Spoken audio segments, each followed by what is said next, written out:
Olá, tudo bem? Estamos começando mais um ADM Cast, o podcast que te mostra que a administração está em tudo. Antes de trazer a minha convidada, eu quero te convidar para você se inscrever aqui no canal A Serviço da Administração, deixar seu like e seus comentários. Combinado?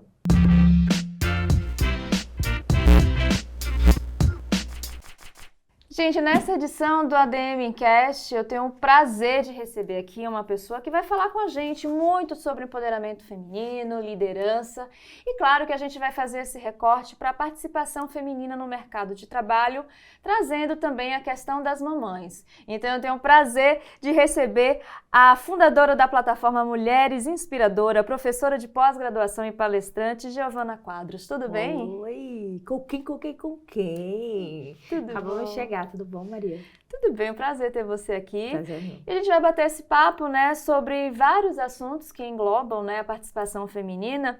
E claro que eu vou começar trazendo aquelas informações que nós como mulheres não gostamos, que é, mais uma vez, a discrepância na relação homem e mulher no mercado de trabalho. A gente sabe que as mulheres, mesmo sendo maioria da população, tendo mais formação educacional do que os homens, acabam ganhando menos e essa diferença pode chegar até em 76%.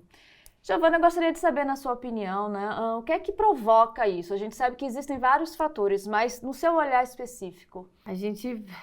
É como você falou, Maria Rita, a gente tem mais da metade da população são mulheres, a gente não tem representatividade política, econômica, social.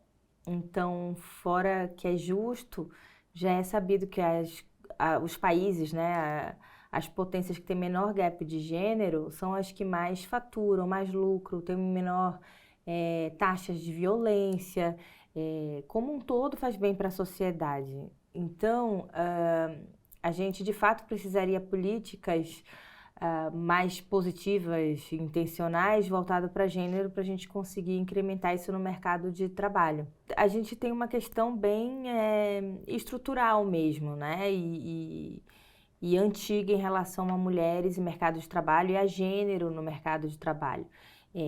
Desde a Revolução Industrial, as mulheres foram introduzidas no mercado de trabalho, ganhando já menos, né? Junto com crianças e tudo mais. E mais ainda historicamente, a gente tem toda uma estrutura, né, de poder, né? Homens, estrangeiros, escravos, enfim, e por último, mulheres. Então, para a gente reparar todo esse tempo que a gente construiu as mulheres no mercado para agora, a gente tem pouquíssimo tempo. Então, é uma questão muito estrutural.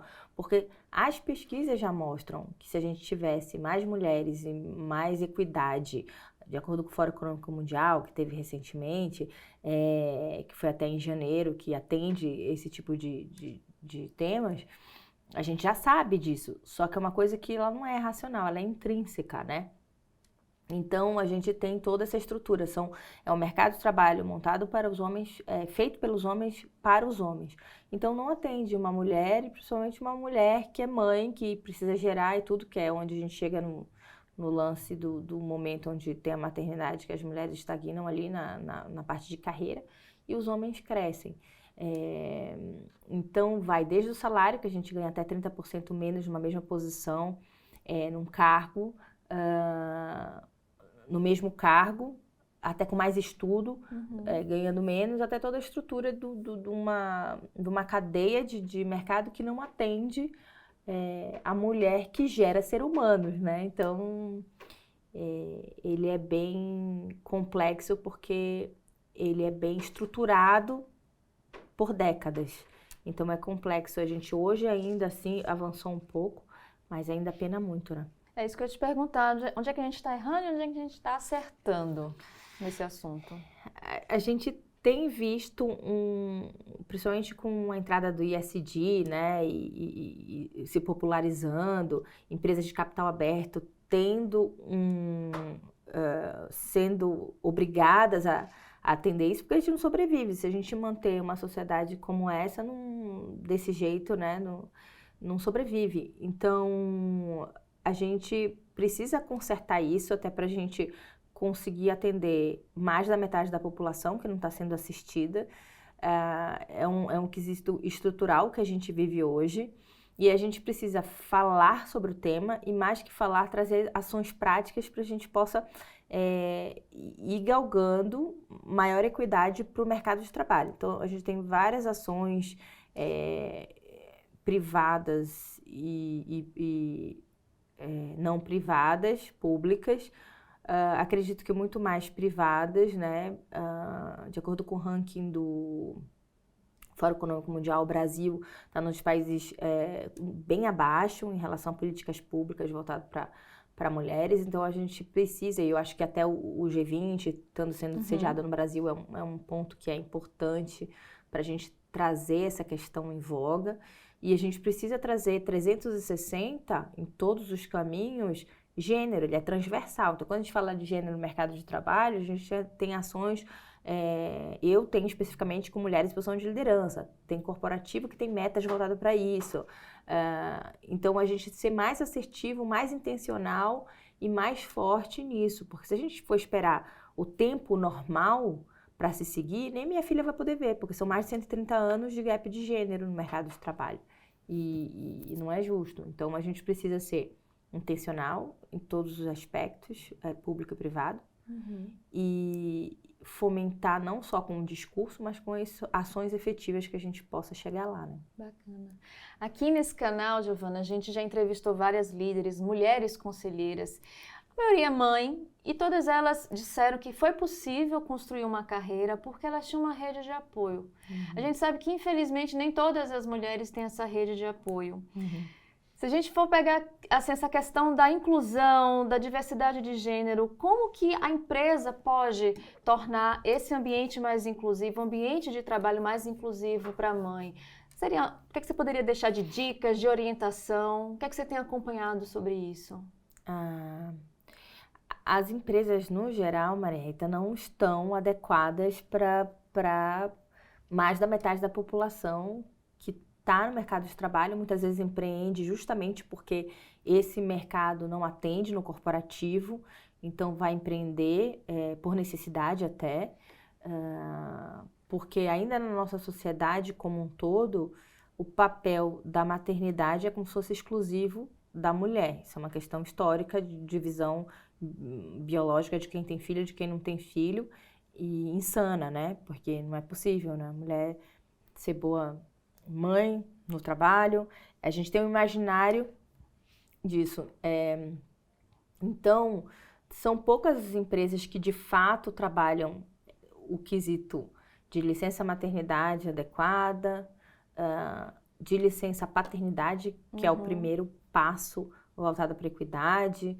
Daí vem também a COPAI, que é a licença coalizão, do qual sou embaixadora também, junto com Piangers e várias outras lideranças que estão em voga para a gente fazer esse projeto de lei e fazer alcançar isso. Hoje só são 5 dias no Brasil, desde a Constituição de 1988, então é uma coisa muito arcaica que a gente é menos do que o carnaval, é absurdo. Precisa atualizar isso, Precisa, né? Isso é um benefício para homens e mulheres, né? E ele não pode ser opcional, porque se for opcional, na estrutura, aí sempre o casal vai combinar de que seja mulher e a gente vai continuar estagnada. Então, quando tem, a partir dos 30 e poucos anos, as mulheres estagnam ali na carreira, os homens crescem e assim vai continuar, né?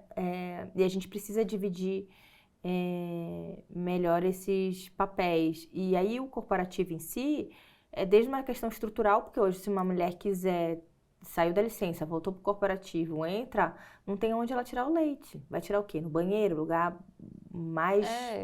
anti-higiênico, né? Exato. Não tem esse olhar, não tem adaptação dessa nova mulher que chega nesse ambiente da onde ela deixou.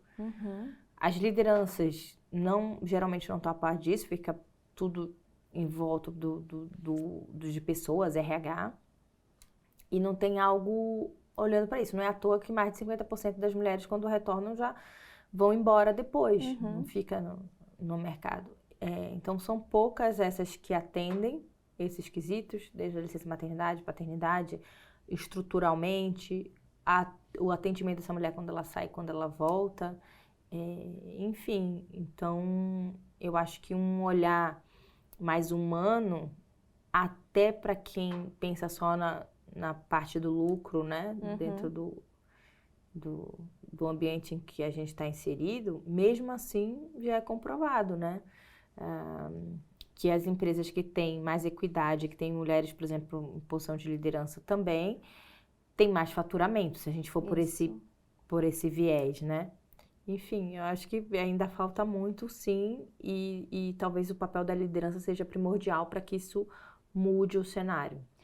Para você, o que é mais importante para uma mulher, seja ela mãe ou não, se empoderar, né, no seu mercado de trabalho, alcançar cargos de liderança? Quando a gente fala empoderar, é o ceder o poder, né? Estar no espaço de poder e ceder o poder. Quando a gente está falando só de 17% de mulheres em posição de liderança no mundo hoje. É muito pouco, né? É ínfimo, né? Aí vai para o Brasil, diminui mais ainda, tirando as herdeiras, diminui mais ainda. É tão ínfimo que não entra em índices. Então, como é que a gente quer avançar com isso? Quem está primordialmente nesses espaços são os homens, né? Então, de que maneira a gente pode dialogar para ter um melhor entendimento? Porque não é um quesito de nós contra eles, mas como nós juntos conseguimos fazer, porque equidade é bacana para todo mundo, para a família, para a sociedade, já é entendido isso também. Então, de repente, como esses homens, eu chamo de homens aliados porque a gente lançou um selo voltado para os homens que estão apoiando ter mais mulheres em posição de liderança, fazem ações afirmativas voltadas para isso, e de que maneira a gente traz os homens para a conversa. No mês de março, que é o mês das mães, o mês de março, que é o mês das mulheres, que é onde todo mundo chama todo mundo para conversar, sempre a gente fala da gente pra gente mesmas, assim, se parar para pensar. E eu tenho uma plataforma de network de alta liderança onde era esperado que eu fizesse um painel de mulheres para as mulheres. E nesse ano especificamente eu trouxe os homens para a conversa, que foi justamente com a Licença Coalizão do Copai, com o Felipe Andreoli abrindo, o Daniel Mazzini, presidente da Amazon, Eco Moliterno. E aí eu trouxe os homens para a conversa, lancei o selo. E de que maneira a gente pode apoiar para que esse movimento aconteça. Eu acho que é o primeiro passo, é a gente ter os homens engajados nessa conversa, porque eles estão lá desde sempre. Sim. Então, eles precisam entender qual que é o benefício e precisam ser intencionais, porque só gostar e só falar que ok, eu sou super apoio as mulheres super empoderadas, não dá. A gente só apoiar não adianta. Se a gente quer poder, a gente precisa abrir esses espaços de poder. E aí vai para o corporativo, vai para a política, que a gente vê pouquíssimas Também, mulheres, principalmente em cargos que são estratégicos e econômicos, que movimentam. A gente, o Ministério da Cultura, pode ser uma mulher, né? A gente pode ver qualquer outra mulher. E da economia, né? E da fazenda. Tem a Fernanda Santiago, que entrou, primeira mulher negra, já é alguma coisa, mas está bem distante. Se a gente não for intencional e não fizer essas políticas acontecerem, a gente pode esperar os 130 anos. Eu não quero esperar os 130 anos, né? Não faz sentido a gente esperar tanto tempo. Já esperamos tanto, né? Já esperamos tanto. A gente tem aquela falsa ideia de que estamos avançando porque é mais falado e está mais em vigor, em voga, né? Toda a temática, porque senão a gente não sobrevive. Mas a gente precisa ainda assim ter algumas políticas afirmativas, obrigatórias, para que a gente consiga avançar fora da cronologia normal do que será se a gente não fizesse, né? Agora fala uma coisa pra gente. Atualmente a gente vê várias lideranças femininas, personalidades públicas se reunindo em grupos como a plataforma Mulheres Inspiradoras.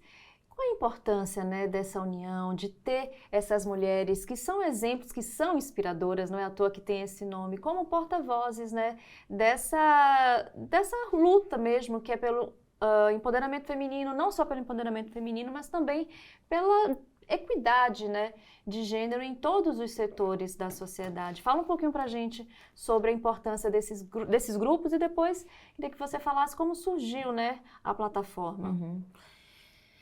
Se você parar para pensar, se eu sou jovem, eu estou no mercado, eu estou me preparando para o mercado de trabalho, eu olho para os altos postos de liderança e espaço de poder, a gente acabou de falar sobre empoderamento.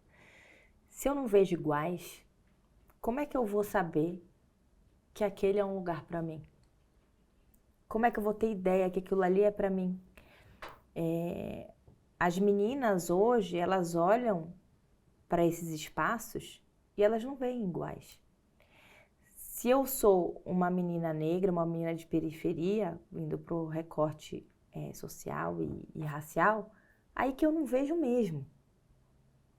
Se eu não vejo, como é que eu vou entender que aquilo ali é para mim? São poucas as mulheres em posição de liderança hoje no mundo e elas são multissetoriais, então elas estão esparçadas em setores totalmente distintos.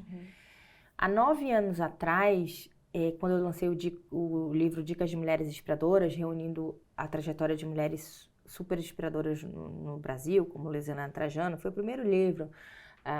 Sônia Hess, Constância Pascolato, presidente do OPS, Nadir Moreno, a Cláudia Sender da Latam, na época, do JP Morgan, enfim. Nisso, eu reuni 20 mulheres ali. Dessas 20 mulheres, hoje somos mais de 1.000 mulheres em posição de liderança. Eu trabalhava com comércio internacional até então. Eu tenho uma carreira de mais de 20 anos em comércio internacional.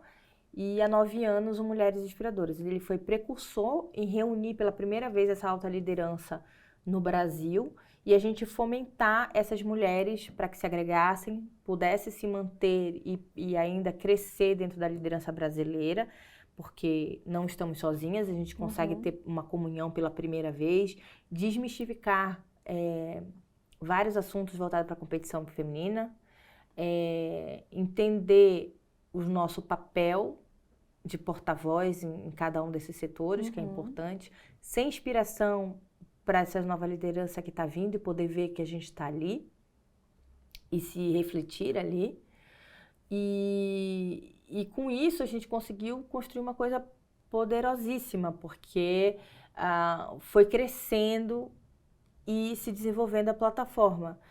Eu acho que ser essa role model, essa fonte de inspiração para quem está vindo é um ponto, a gente se unir, se fortificar é um segundo ponto, e outro ponto é a gente trazer mais mulheres em posição de liderança. Então, hoje é o que a gente almeja com isso, foi assim que começou lá atrás, e o que a gente vem trabalhando mensalmente dentro de uma plataforma estruturada, voltada para essa alta liderança. Aí tem presidentes de grandes empresas, é diretoria para cima e é multissetorial. E tem várias artistas que também são empresárias que participam, são engajadas e tudo mais, né? Tem várias ações dentro disso, assim, simplificando. Ainda tem muita coisa. A gente tem aqui no nosso programa a dica de leitura. Eu já vou antecipar, já que a gente já está falando sobre o livro, vou pedir para você explicar para a gente. A ideia do livro surgiu de uma dor pessoal sua, alguma situação que você tenha presenciado? Como é que você teve a ideia de criar, né, esse conteúdo reunindo todas essas mulheres?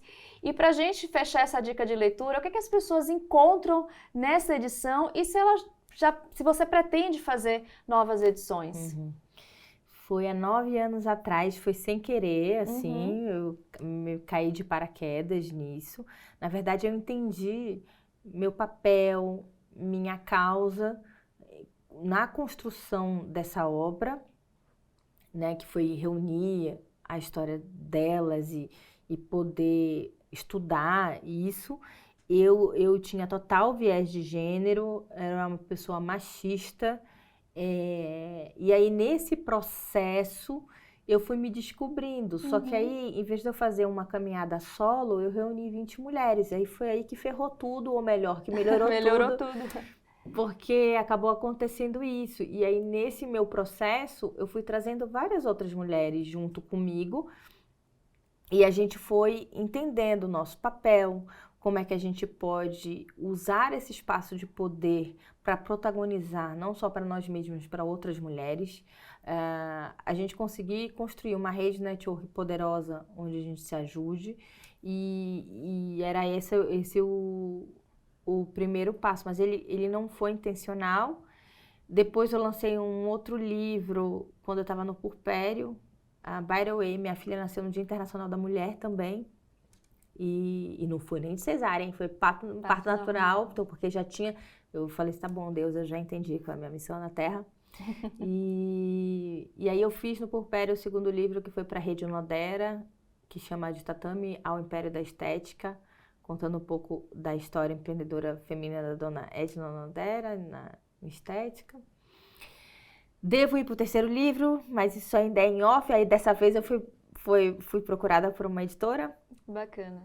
E aí as coisas foram caminhando. Eu gosto de escrever, né? Eu genuinamente gosto de entender a história dessas mulheres, como elas chegaram ali, o que tem por trás, porque por trás da sorte que veio do dia para a noite, teve pelo menos vários pares de anos aí de muita dificuldade. Com certeza. E é isso, foi essa a intenção e as coisas foram acontecendo desse jeito. Quando eu vi, eu tô aqui. Saí do comércio exterior. Pois é, a gente já vai falar sobre isso, sobre essa sua fase, né? Esse lado executiva do comércio exterior, na área do comércio exterior. Mas ainda falando sobre a plataforma, sobre essa questão da participação feminina no mercado de trabalho, conta pra gente um pouco sobre essa parceria de vocês, né? Com a plataforma... com a ONU Mulheres Brasil. O que a gente pode esperar dessa união nesse assunto, né? Mais participação feminina no mercado de trabalho, principalmente. Eu tive uma conversa com a ONU Mulheres faz mais ou menos um ano e meio. Para quem não sabe, a ONU Mulheres é a entidade máxima voltada para gênero no mundo. Foi quem criou o Dia Internacional da Mulher, e aqui no Brasil nunca tinha sido feito um relacionamento com nenhuma plataforma privada, assim diretamente, né? Então foi essa primeira aproximação justamente para ir para as mulheres em posição de liderança do corporativo, para a gente unir forças, para a gente trabalhar gênero de uma forma efetiva para mulheres no mercado de trabalho. Então, tem várias ações ao longo do ano onde a gente corrobora, trabalha em conjunto, tem uma agenda em conjunto. E eu não posso falar ainda, mas já vi novidades agora, porque a gente está criando um modelo de inclusão dessas lideranças junto com a ONU Mulheres, se Deus quiser, vai ser muito lindo. E então essa é um selo, vamos dizer assim, que é muito importante para o tanto de trabalho que a gente tem feito, por ser precursora dentro disso. Eu fiquei muito honrada, assim, disso acontecer, sabe? Você acha que dá mais chancela no trabalho de vocês, até para as pessoas de fora, as empresas também? Importante, porque é a entidade máxima voltada para gênero. Então, quem tem esse selo é porque não é do dia para a noite, né? Tem uma pesquisa, tem due diligence, tem muitas coisas que a ONU faz para poder colocar o nome junto, né? E aí, indo para isso, a gente está indo numa carreira também internacional desse movimento, e a gente fez institucionalmente com a Berkeley Global Society da Universidade Americana, o qual somos parceiras internacionais também. Eles certificam internacionalmente a nossa premiação. A gente tem a maior premiação de alta liderança feminina hoje no Brasil. E a gente, através deles, criou também essa que eles fazem em Paris, que é a festa anual deles, dentro da festa de gala da Berkeley, o qual a gente certifica internacionalmente essa premiação deles, Inspiring Women of the Year, onde a gente vai para lá também. Então foi um outro movimento internacional. Agora, mais recentemente, eu estou junto com o BRICS. Eles me pediram para liderar a parte de BRICS Women no Brasil. Então, a gente vai para esse segmento. É uma outra chancela importante para a gente fomentar mulheres nessas potências. E o G20, que está sendo sediado agora também dentro do Brasil pela primeira vez. Eu estou responsável como liderança de gênero, estou na delegação e responsável por liderança de gênero dentro do G20 para startups, PMEs, tecnologia e inovação, com a presidente Ingrid Bart, né?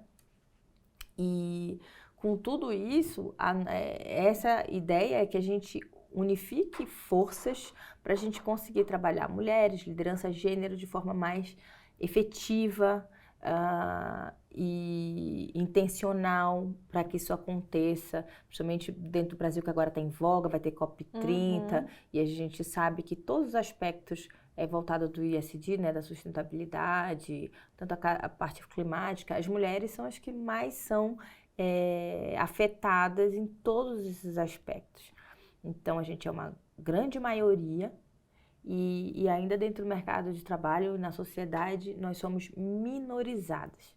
Sim. Então, nós não somos minorias, como as pessoas falam, nós somos maioria, mas ainda assim minorizadas. Então, de que maneira a gente pode ascender? Eu faço isso através da minha plataforma, pegando aquelas que já ascenderam, reunindo pela primeira vez, protagonizando, para que a gente tenha mais lideranças também. E assim a gente possa ser, de fato, donas da nossa própria vida. E é o ponteiro que importa, né? Então, eu sei que tem vários movimentos, esses movimentos eles são essenciais, eles são importantes. Empreendedorismo feminino, mulheres e vulnerabilidade, meninas, tudo isso é importante. Mas se eu não mexer no ponteiro que importa de poder e ter mulheres nesse ponteiro, dificilmente a gente vai conseguir uma evolução. Então, Mulheres Inspiradoras veio como pioneiro e eu acredito que hoje seja um dos únicos ou o único que trabalha com mulher em posição de liderança justamente para isso. Perfeito. Bom, conta pra gente um pouquinho sobre a sua experiência como mãe, como executiva. Eita. Sei que você é mãe de uma pequenininha. 4 anos, a Julinha, empoderadíssima. Ah, que maravilha. Essa geração ela que nasceu tá no vindo... Dia Internacional da Mulher, né? Então ela já veio focada aqui no que ela pode, assim. A minha experiência de maternidade é complexa, assim, porque eu nunca romantizei a maternidade. A gente tem esse lance de romantizar a maternidade, né? Então, e para mim foi difícil, mesmo sem romantizar. Se você de fato quer vivenciar isso, independente de estrutura. Então, se você quiser de fato estar presente, é muito difícil, porque demanda muito para você desenvolver um ser humano para ser saudável para essa sociedade e para ele mesmo. Então, para mim foi bem complexo. A minha família não é daqui. A família do meu marido fica pouco em São Paulo também. Então, eu não tenho uma rede de apoio estruturada. Como é que você dá conta? Como é que é a sua... A gente não dá conta. Vai equilibrando os pratinhos conforme é possível. Vai. Né? Eu não sou do discurso de que a mulher ela é maravilhosa em todos os pontos. Ela é exigida que seja. Então, aquele lance da mulher guerreira, na verdade, é só mulher cansada mesmo. E muito cansada. No momento que eu estava nos primeiros aninhos da Júlia, que eu estava mais focada nela, eu dei uma desandada na parte de carreira, óbvio. E voltei, e mesmo assim fica algumas coisas que a gente precisa ficar balançando os pratinhos. Eu tenho dentro de casa um marido que ele faz mais de 50% em relação à nossa filha, então é diferente da grande maioria, eu sei, e isso é muito importante até para a criação dela, né, do que está acontecendo, mas eu sei que a realidade não é da maioria. E a gente está num recorte aqui de uma maternidade de privilégio. Porque de que maternidade estamos falando? Porque se a maternidade é minha ou das mulheres que eu conheço, tem uma estrutura.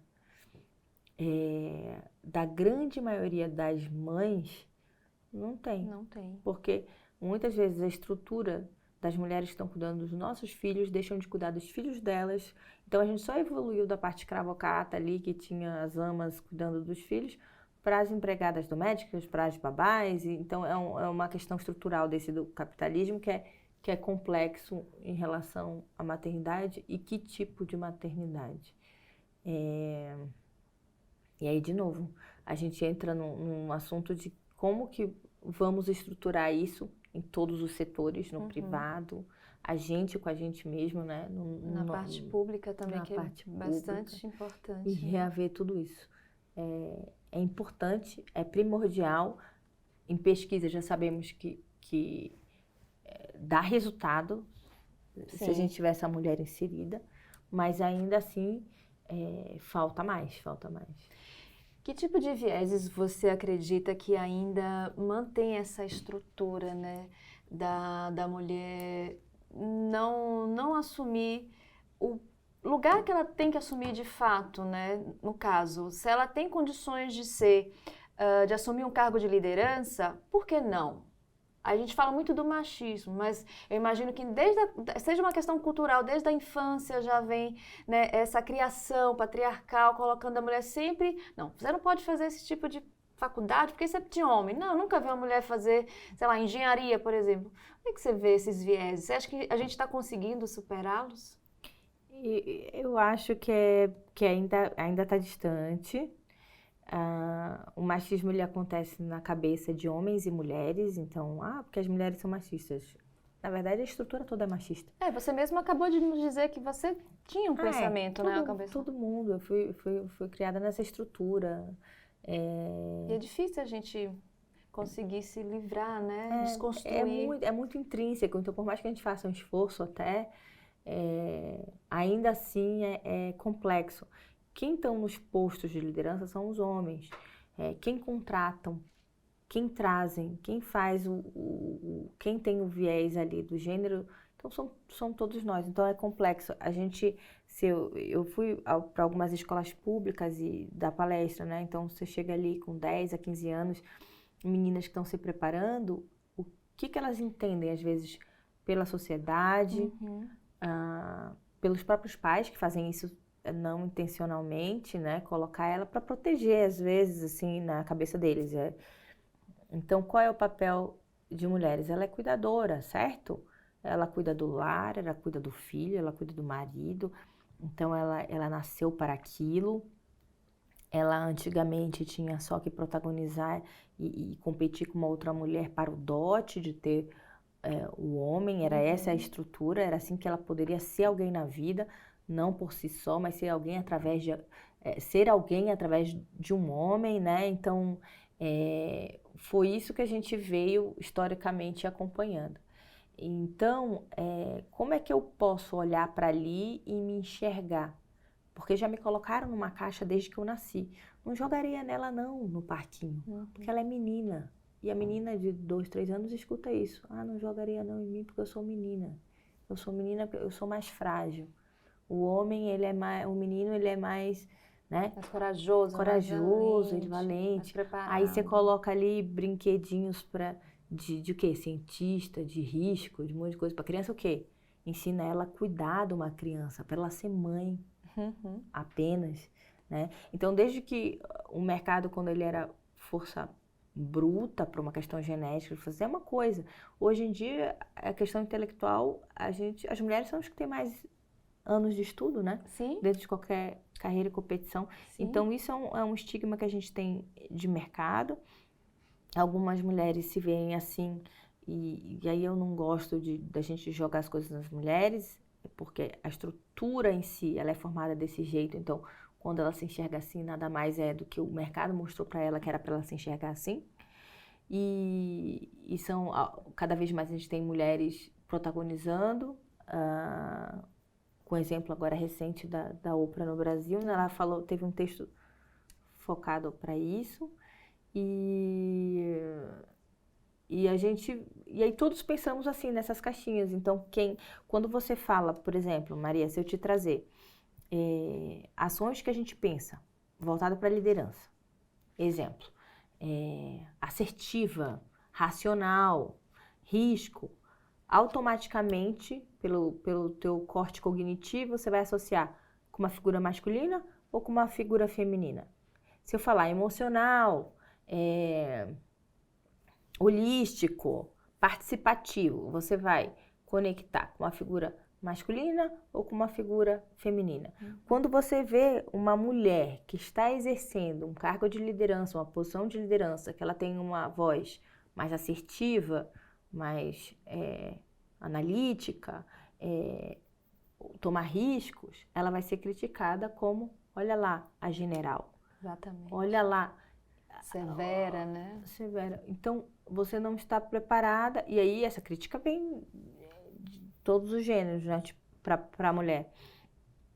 Para o homem, não. É maravilhoso. Bata palmas, né?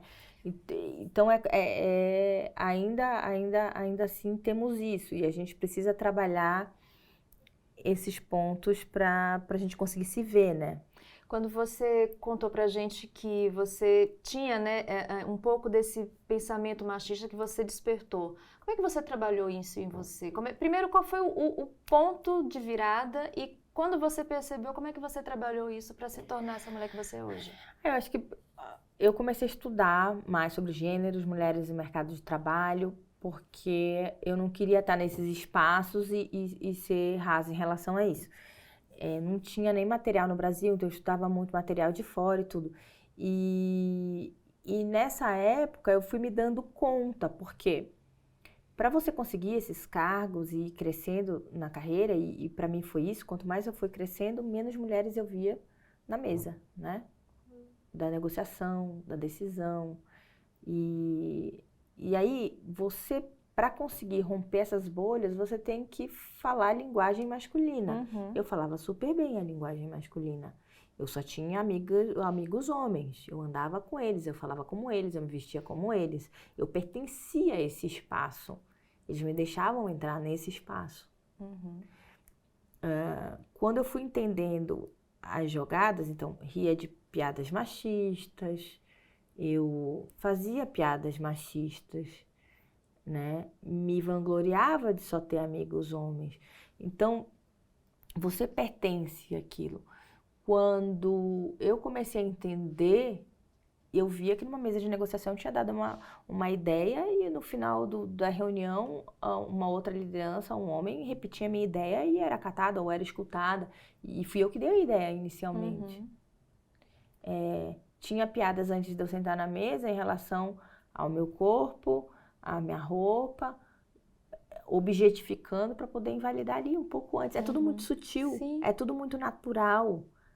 É tudo muito natural. A gente cresceu com isso.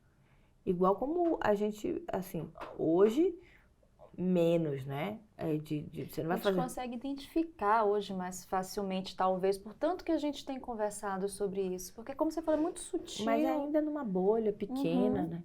E aí, quando caiu, assim, o véu e eu comecei a enxergar, e aí eu comecei a tentar. E aí, o que eu posso fazer em relação a isso? E para eu fazer em relação a isso, como é que eu posso trazer a força disso outras mulheres, outras pessoas, outros homens também, para essa conversa? E aí acabou surgindo Aí foi que o início foi. de tudo na plataforma e de lá para cá. E de lá para cá. Porque tem que ser genuíno também, Uhum. né? Eu vejo muitos movimentos, mas tem muitos movimentos. Qual é o fim? Como é que efetivamente? Então, eu tenho vários depoimentos de lideranças que estão dentro da nossa plataforma que falam, Gel, isso aqui é mais efetivo do que muita coisa que eu vivo, porque aqui eu consegui uma sócia, aqui eu consegui faturar mais, aqui eu conheci pessoas importantes para minha carreira. Então, cada feedback que eu tenho e eu consigo aprimorar isso para que elas progridam junto, tragam mais mulheres junto, para mim é o protagonismo, né? Como é que eu posso ser fonte para esse propósito? Quando você tem muito claro como é que você pode ser aquela ponte para que isso aconteça, tudo acontece, porque ele é genuíno. E um dos feedbacks que eu mais recebo é, isso é genuíno. Você não está aqui para promocionar alguma coisa, você está aqui para conseguir fazer com que a gente cresça. E isso tudo acaba me trazendo poder, indiretamente. E para a plataforma, para o nosso crescimento, e por isso que a gente está cada vez mais em voga. E vai irradiando, né, para quem está por perto. Acho que é isso. Bacana. Vamos voltar um pouquinho mais na sua história, né? Você veio de Belém, começou uma carreira muito nova em Belém, inclusive aos 20 e poucos anos 17 anos eu comecei. Já tinha cargo de liderança na Vale, não sei se... Eu comecei com 17 anos, por uma empresa terceirizada da Vale, eu trabalhava para a Vale, fui despachante aduaneiro.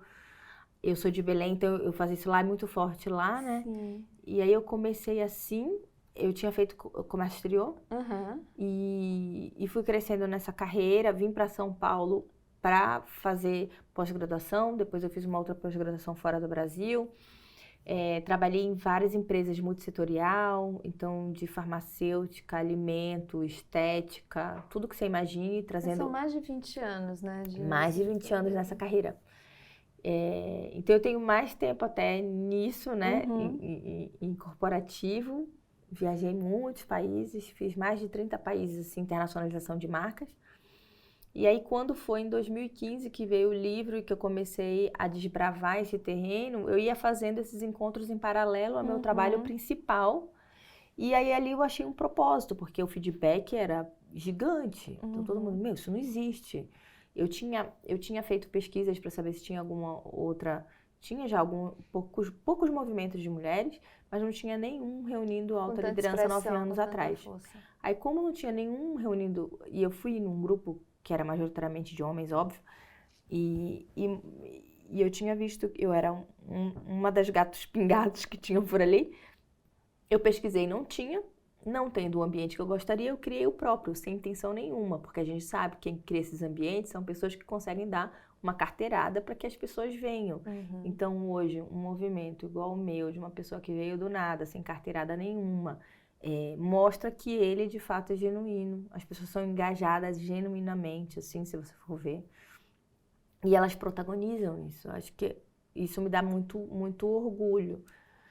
O que é que te motivava a enfrentar? Imagina assim, eu falo isso porque eu vim de Salvador, então o Norte e o Nordeste não está muito próximo regionalmente, obviamente. É bem carente. Mas quando a gente vem para uma região do Sul, Sudeste, é outra realidade. Então eu senti muita diferença. Então minha pergunta é, como é que você se viu numa cidade como São Paulo? Quais eram as suas estratégias de sobrevivência, né? Não só na cidade, mas também no trabalho. Você já contou algumas coisas que você precisou aderir mais, né, aos amigos, aos homens, mais amigos masculinos, a ter um comportamento mais masculino, mas além disso, você precisou adotar alguma estratégia para se manter firme, né? Sim, eu acho que foi como você falou, acho que foi sobrevivência real, assim mesmo. Quando eu cheguei em São Paulo, eu entendi primeiro que era marketing pessoal, que eu fazia zero ideias, porque eu achava que só você ser bom tecnicamente ou você entregar resultado era importante. Aí eu fui entendendo que não era só isso, que eu precisava divulgar isso de uma forma efetiva e fui fazendo isso aos poucos, entender aquele ambiente, ver com quem eu vou me conectar, quem que vai me levar para outro lugar. E eu sempre gostei muito de me relacionar com pessoas, escutar pessoas, então eu já fazia isso sem muita estratégia. Ao longo dos anos e tendo uma plataforma de network, eu fui fazendo isso estrategicamente. Hoje eu dou palestras e aulas e mentorias voltadas para como você fazer uma conexão poderosa que vai te ajudar a atingir seus objetivos. E dentro desse mercado, dentro da minha vida profissional para comércio internacional, eu fui entendendo isso e fui criando essas estratégias para desenvolver. Mas eu acho que o lance inicial, assim, de o que pegou logo lá no início, eu acredito que foi de verdade uma questão de sobrevivência mesmo. Eu casei muito cedo, meu primeiro casamento, com 20 anos. E quando eu separei, eu deveria ter uns 25, 26 anos mais ou menos. E já estava em São Paulo. E aí, nessa época, eu não tinha como me manter em São Paulo. Uma região cara para sobreviver, eu estava no início da minha carreira ainda, não conhecia nada, nem ninguém, eu vi com zero contato de network, de relacionamento, e foi complexo aquilo ali para mim. Mudei de emprego, comecei a fazer algumas articulações e aí eu brinco até hoje quando eu vou para palestra alguma coisa que eu só... Porque na época o meu ex-marido, né, o marido da época falou que não durava 5 dias para eu ir embora, voltar para Belém, porque óbvio que ele sabia que eu não tinha condições de me manter. E aí hoje nas palestras eu falo, mas eu só vou voltar, eu só voltaria para Belém igual Tieta, com chapelão e todo mundo me aplaudindo descendo do avião. E o mais engraçado é que 17 ou 18 anos depois, agora eu não lembro, eu voltei para Belém para palestrar para mais de 400 empreendedoras Mulheres pelo Sebrae, onde eu contei essa história que é a frase que eu sempre falo em todas as palestras, em todos os lugares, que é as vozes que insistem em te dizer que você não pode são as mesmas que têm que te dar força para olhar para elas e dizer, me observe. Então, acho que esse foi o input inicial de sobrevivência mesmo dentro do meu mercado, dentro de São Paulo, conseguir se manter aqui sozinha com 20 e poucos anos, sem contato, sem pessoas, sem nada. Foi difícil, então eu não tinha opção, eu tinha que protagonizar dentro da minha área do comércio internacional. Cresci, tive cases no governo brasileiro voltada para a internacionalização de marcas.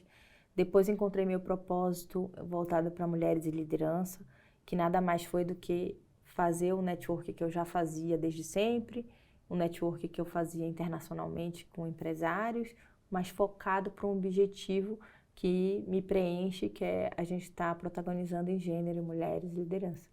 Bom, para a gente encerrar esse bate-papo, quem é uma mulher inspiradora na sua vida, que você gosta, admira? Muita gente me pergunta isso, e aí se eu falar uma, tem mais de 1000 que eu deixo de fora. Dá confusão. Tem mais de 1000, e cada uma, ela é inspiradora para mim, no seu segmento, na sua história de vida. Uma mulher inspiradora para mim é aquela que consegue trazer inspiração para ação, consegue trazer inspiração para que a gente faça mais e melhor e protagonize no nosso setor. Então, cada uma dentro da minha própria casa, com a minha mãe solo, muitas mulheres que são em posição de liderança que têm histórias super inspiradoras vieram de mãe solo. Minha avó também, minha tia.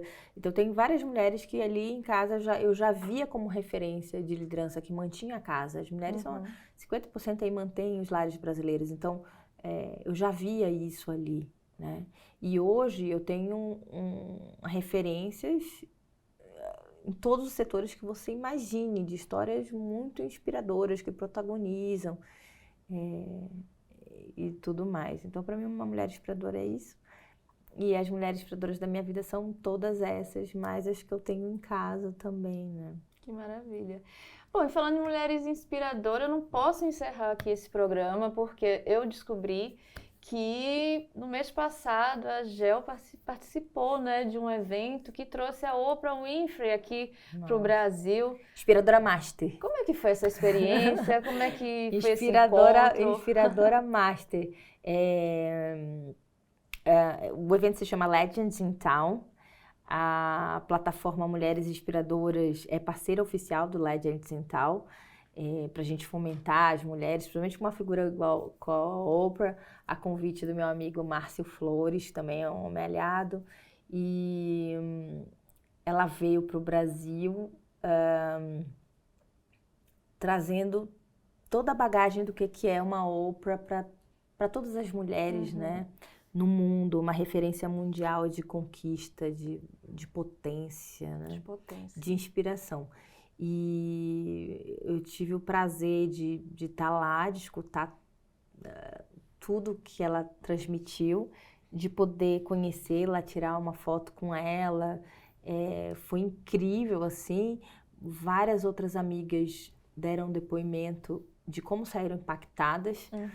E ela tem uma voz que ecoa, que é muito do que eu acredito, assim, né? Ela trouxe a questão, tipo, eu sempre me vi aqui, eu sempre me vi nesse espaço de poder. Se eu tô na sala é porque eu tenho que estar ali, eu sou merecedora daquilo e eu acredito nisso. E assim eu sempre vi também, não é uma coisa, porque eu me sinta menos, ou que eu me sinta frágil, ou que eu me sinta impostora. Pelo contrário, eu desde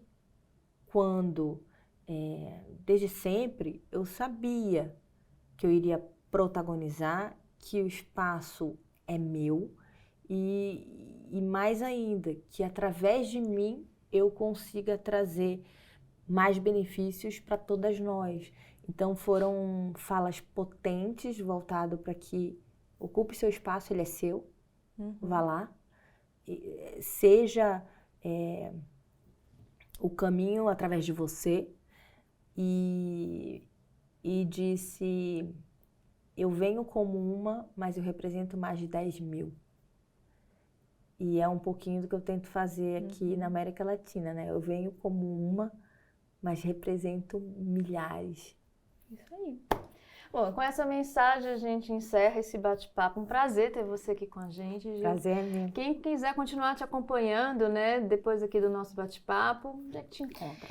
A gente tem o Mulheres _Inspiradoras no Instagram. A gente tem nosso site. Se você for uma alta liderança feminina no Brasil, na América Latina, a gente tem até mulheres lideranças da Colômbia, da Argentina, de outros países.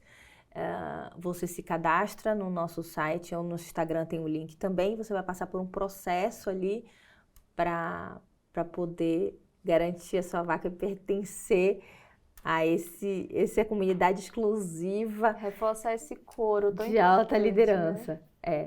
É isso, estamos trabalhando para isso, a ideia é inspirar e trazer ação, e eu acredito que a gente está conseguindo, pouquinho a pouquinho, estamos indo, às vezes a tiro de foguete também. Maravilha. Bom, e obrigada a você também que ficou conosco em mais uma edição do ADM Cast. Obrigada pela sua audiência, tanto no nosso canal como também no Spotify. Eu sou Maria Rita Werneck e espero vocês no próximo ADM Cast. Tchau, tchau!